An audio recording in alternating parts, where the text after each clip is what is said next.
Welcome back everybody, Matty here. We got a quick informative video talking about the most important rule for fat loss, and we are going to make this easy to understand and get you out of here in just a minute. So let's dive right into it. Your energy in, your energy out, and your change in body stores. So what the hell does that all mean?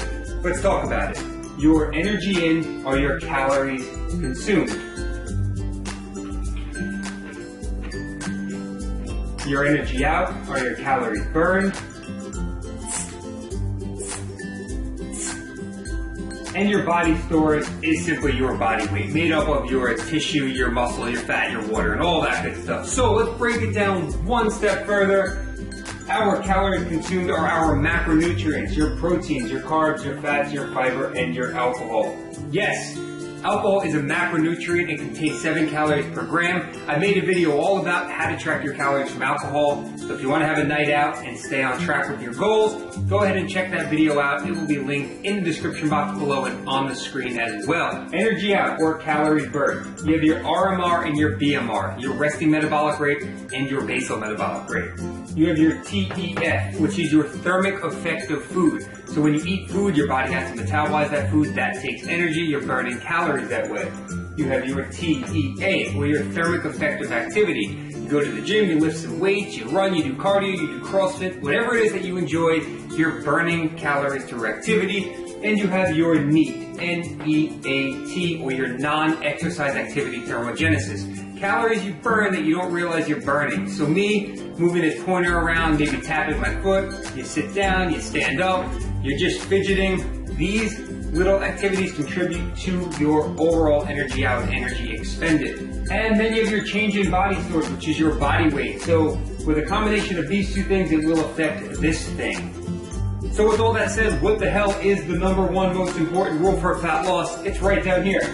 No calorie deficit equals no fat loss. And that sounds pretty simple, but we were all told that if we want to lose 1 pound per week, we just need to focus on these numbers here. So eat in a 500 calorie deficit every day, times 7 days, 3,500 calorie deficit every week, we should lose a pound, right? Wrong. And the reason is because that 3,500 number pertains to 1 pound of fat. And if you lose 1 pound per week, it's likely not 100% fat. You're losing some water, you're losing some tissue, some muscle. So going by these concrete numbers will never always work out. Now you're asking yourself, then what the hell do I do? I've been eating in a deficit for months and I'm not losing weight anymore. Well, the truth is,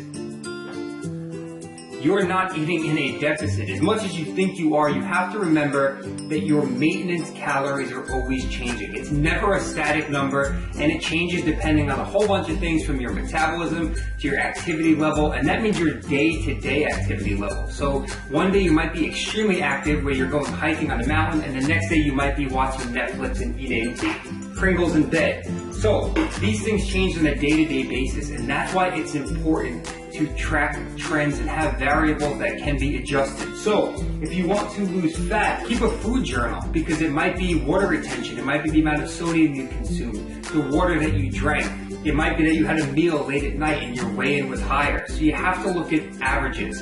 Your progress will never look like this if you're trying to lose weight. There is always going to be these fluctuations. There's going to be periods where it stalls and you plateau. And you just have to make sure that the trend is going down, but don't worry about the ups and downs over the course of the journey. So with that said, all of these things are taken into account when you're trying to set yourself up for a fat loss diet. I know it's a lot easier said than done to just say no calorie deficit equals no fat loss, and to create that deficit, you have to track your calories and your macros. That makes it much easier, because you can go ahead and say that you're eating clean or that your diet is only healthy foods, but you can overeat these foods as well. So it doesn't mean you're in a deficit just because you're eating chickens and salads and stuff like that all day and you're avoiding processed foods and sugars. It all comes down to energy in versus energy out. It's the law of thermodynamics, and you can't mess with that. So if you happen to be a coach or a trainer yourself and you have a client who's sticking to the plan, they're eating the amount of calories you told them, and they're not losing weight, but they're in a deficit, guess what? They're not in a deficit because no calorie deficit equals no fat loss. So they might be underreporting, they might be lying to you, they might be simply miscalculating their macros by accident. These things happen, but what's important is that you don't panic and make sudden changes because the weight didn't go in the direction you were looking for it to go in. So these fluctuations happen up and down every single day, and if you panic and make a change and decrease your calories by 500, you might end up screwing yourself over. So give it some time, look at the trends over time, and make adjustments when they actually need to be made. So when you hit those long sticking points, a week or two, there's no weight loss, you have to do one of two things. You either have to reduce the calories consumed, so create a bigger deficit, or you have to increase your calories burned through activity. So you have to expend more calories.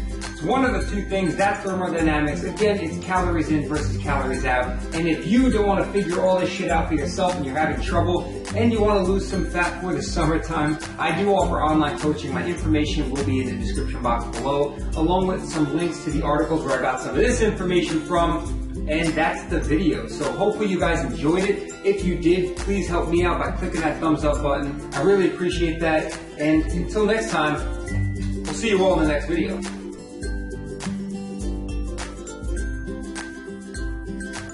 To know more and get access to the best fat loss program, click on the link given below this video in the description.